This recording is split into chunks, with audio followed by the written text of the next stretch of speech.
Kuantitatif itu angka, kualitatif wawancara. Eits, jangan buru-buru. Sebenarnya keduanya bukan cuma metode, tetapi cara yang sama dalam memahami realitas.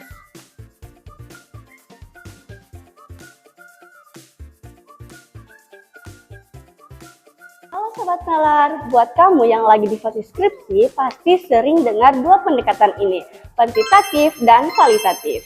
Nah, sekilas memang kelihatannya itu berbeda, tapi sebenarnya perbedaannya ada pada cara mereka melihat penelitian ini. Russell and Criswell pada tahun 2017. Nah, kalau kita lihat lebih dalam, kuantitatif itu berangkat dari pandangan bahwa realitas itu pasti objektif dan bisa diukur dengan angka.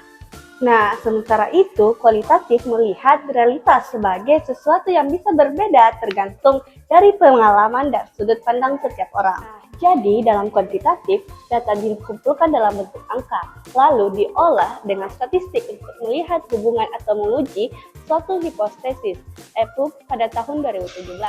Nah, kalau kualitatif, fokusnya bukan pada angka, tapi pada makna. Data bisa dari ambil wawancara atau observasi, tapi tujuannya untuk memahami cerita di balik suatu kejadian. Dalam kuantitatif, ada beberapa jenis yang sering digunakan, misalnya deskriptif untuk menggambarkan kondisi, korelasi untuk melihat hubungan, eksperimen untuk menguji pengaruh, dan komparatif untuk membandingkan kelompok. Sugiono pada tahun 2016.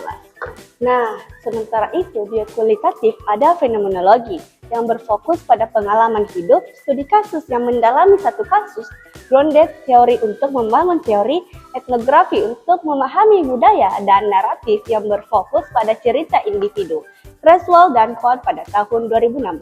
Nah, jadi pemberdayaan bukan cuma di datanya, tapi juga cara berpikirnya. Kuantitatif biasanya menjawab berapa besar atau ada pengaruh atau tidak, sedangkan di kualitatif lebih ke kenapa dan bagaimana.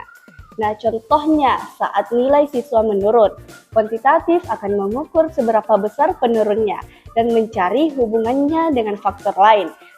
Sementara kualitatif akan menggali cerita siswa tersebut untuk memahami yang sebenarnya terjadi. Kuantitatif itu kuat karena datanya jelas dan bisa digeneralisasi, tapi kadang kurang mendalam. Sebaliknya dengan kualitatif, lebih mendalam tapi hasilnya tidak selalu bisa digeneralisasi.